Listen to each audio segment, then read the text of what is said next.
Okay, our next speaker is one of my favorite human beings in the world. He's my neighbor in Puerto Rico, one of my best friends, my golfing buddy, the legend, Frederick, everyone! Woo!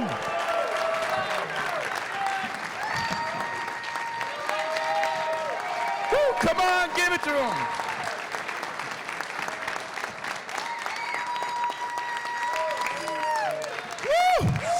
Let's rock it this morning. Let's rock it. Wow. You know what's funny? When we got people up here, you guys couldn't tell, but a lot of people were nervous. Isn't that funny? Just to say their name, I could feel them. It was really cute. It was the one I liked the best was Jeff Willems. You know, Jeff was really nervous. No, but you know, there's something. I don't know if you guys. Thank you, Jeffrey. Notice the difference, and if you guys watch a lot of Simon Sinek, you'll see this. Do you guys watch a lot of Simon Sinek, a lot of TED Talks, right? Thank you, sir. I needed a little Kleenex because I was crying when Jeff hugged me earlier.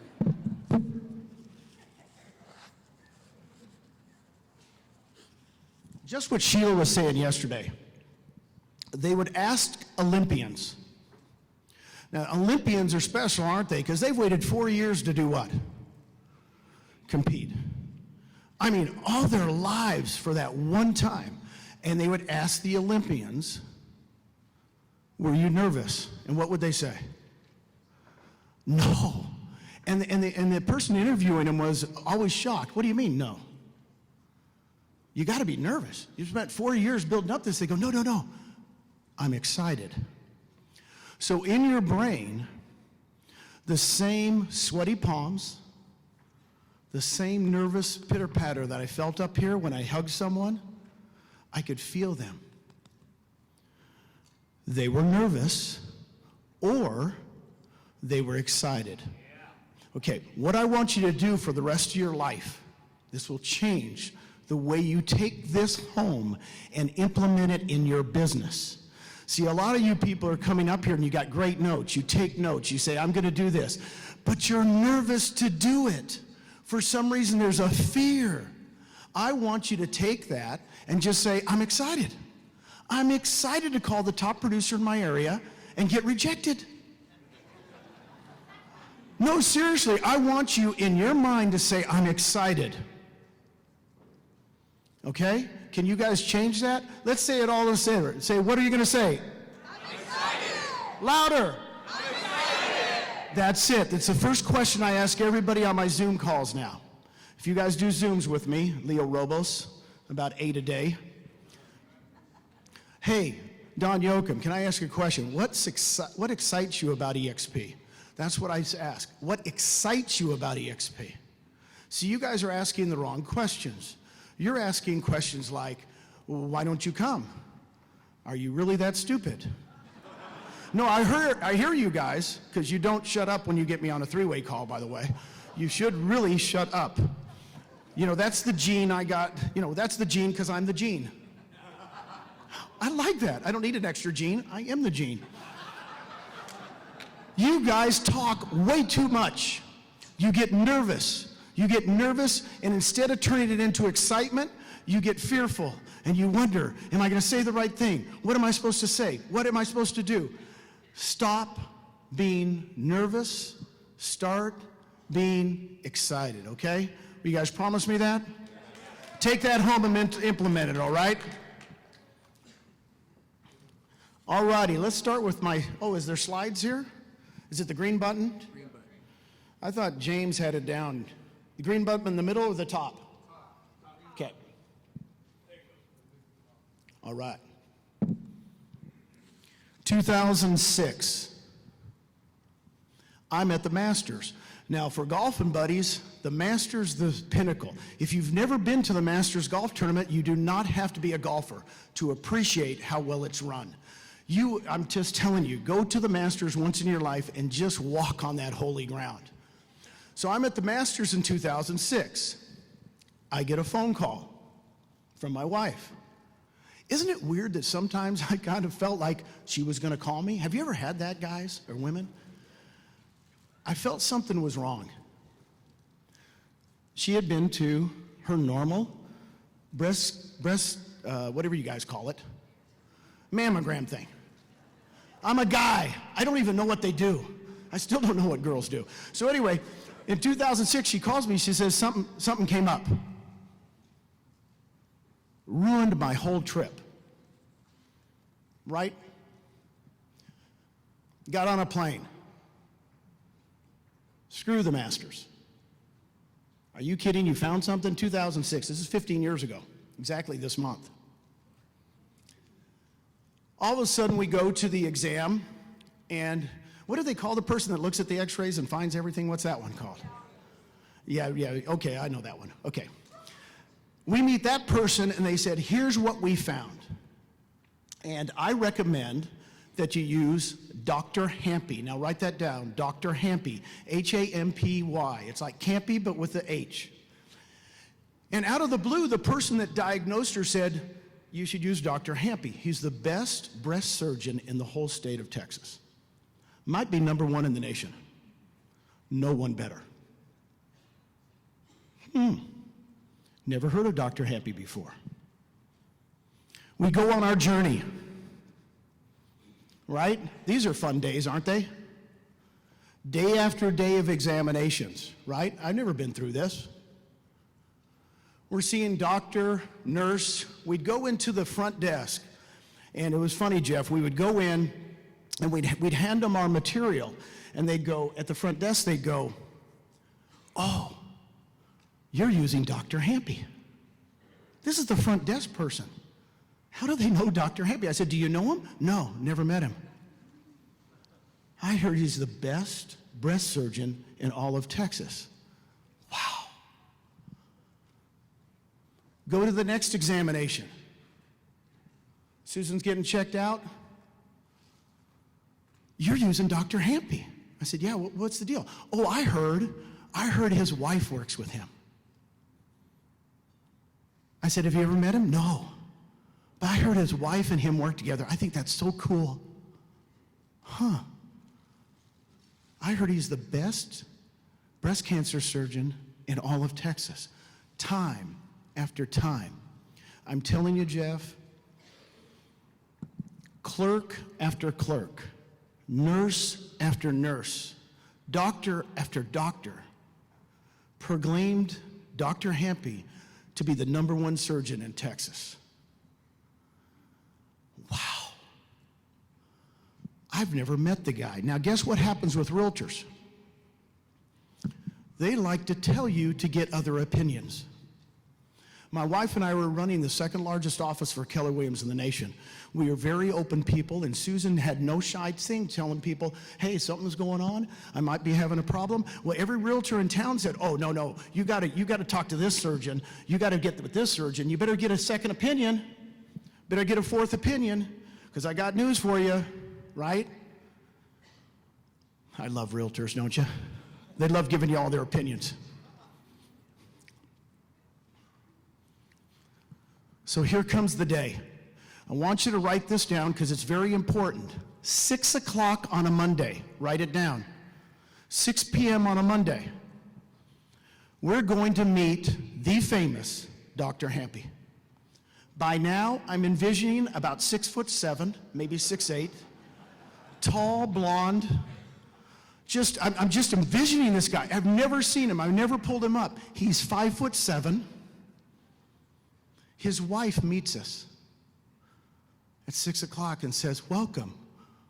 I'm Mrs. Hampy. Oh, he works with his wife. So we meet at 6 o'clock, and I'm telling you guys, here's what happened.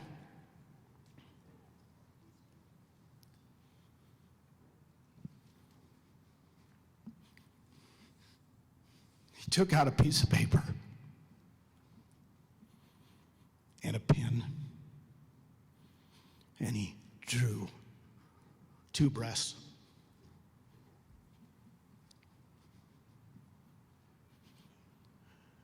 Three hours later, It felt like 20 minutes. Have you ever been in a meeting like this, where 3 hours feels like 20 minutes? And as he was drawing on the piece of paper, my wife says, that's what my husband does. He takes out pieces of paper and draws on them. I said, I don't draw breasts. I swear to God, I don't draw breasts. Susan almost got me in trouble on that one. So simple. Gave us options. Gave us options. It wasn't his decision what we were going to do. It was our decision. We can do this. We can do that. Take your time, whatever you want to do. It was on a Monday. Susan goes, when's your next surgery date? He goes, Thursday. She goes, I'm in. 3 days later, we're going to have breast cancer surgery. Okay? Now, I'm going to tell you one thing right now before I get to the end. I asked Dr. Hampy later, why are we meeting at 6 o'clock on a Monday? You know what he said? When I meet a client for the first time, I don't want to have an end date. I don't want to have an appointment after that. I'm going to stay with you for as long as I can. Do you all do that? Do you do it on your interviews? Or do you have to get off into another Zoom? I'm trying to make that point, but because I got news for you. I make sure that my best appointment of the day is my last appointment because of Dr. Hampy. Okay? Now, here comes the day, right? Gene's nervous as all get out. This is my love of my life. This is all my life, right? If you meet Susan. You know, once you meet Susan, you just don't even know my name. Who's that guy with Susan? Who's that guy with Susan? We don't know his name anymore, but we know Susan. So when you meet Susan, she's everything, right? So we're going in there, and I kid you not, Jeff, what happened? We go in, and they're prepping her, and that guy, anesthesiologist guy, right, comes in to talk to us, say what he's going to do. And a nurse is getting her prepped, and some paper falls to the floor. And Dr. Hampy walks in and picks up the paper and puts it in the trash. And the nurse winks at me. Dr. Hampy. All they did was pick up a piece of paper and throw it in the trash can. But to that nurse, that was special. Most doctors don't do that. Then the anesthesiologist comes in. I said, look, I'm really nervous. I know I can't go into the operating room, of course, but I've got one question for you. And he says, what's that? And I said, are we going to pray? And he goes, oh, no, don't worry. Dr. Hampy, we pray over it before every operation. Dr. Hampy's the best. The weight was off my shoulders, right? Dr. Hampy believes in something higher than himself as well, right? So, operation went great.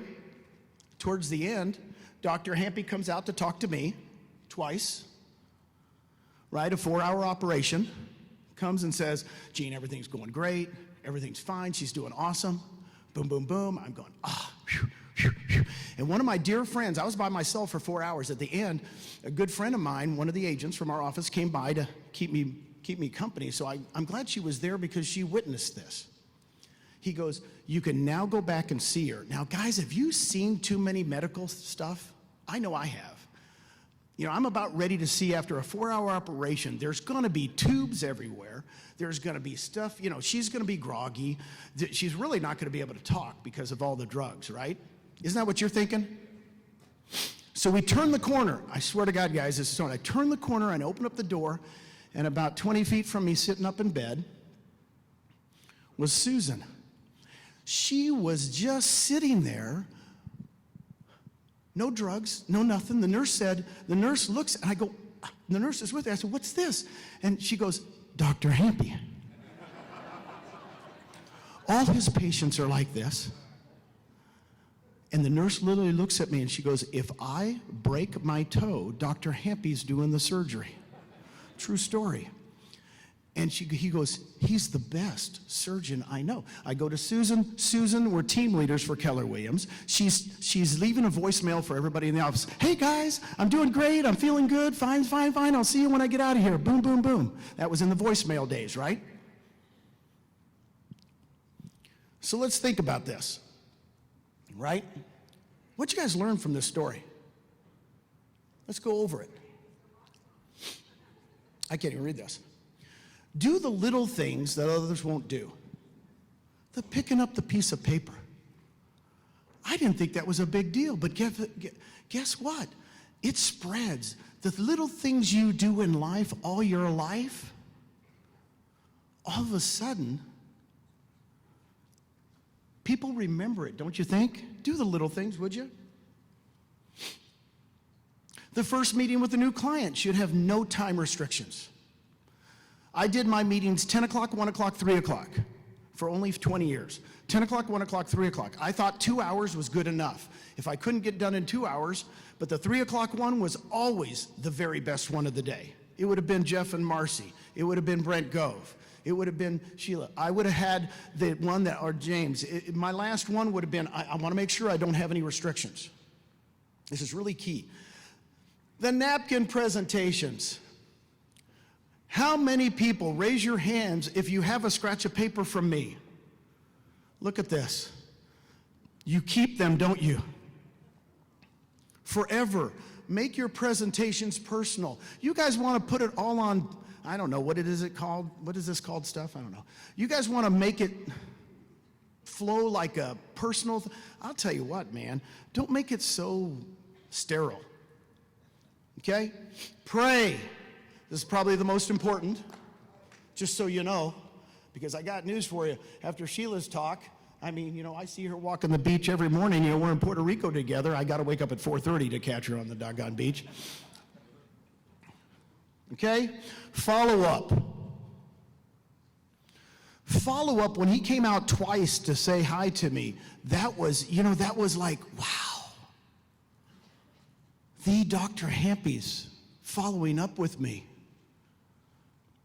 Okay? Work with your spouse. Quit ignoring them. No, I'm serious. I'd involve them in this corporate. I would bring my spouse to every single one of these events, even if they weren't in real estate. So, all the things I mentioned to you today will make you the very best realtor in your area, so that agents, affiliates, and all of your neighbors and family are all talking about you and the service to your clients and community. You know, a lot of people in here I've known for a long time, and I'm humbled. I'm humbled that people even followed me anywhere. But a lot of the people have said, well, Gene, you and Susan are just getting what you've deserved because all the stuff you gave. I said, what do you mean? All the things we helped, all the nights as a team leader, we helped agents go sell homes or whatever it is, or get through a divorce or get through whatever, or pay their house payment, right? So to end it all, Dr. Hampy has no idea I do these talks. I've been talking about Dr. Hampy for 15 years. He just retired last year. I want all of you. Someday somebody at a different organization is going to do a speech about you. Thank you very much. God bless you all.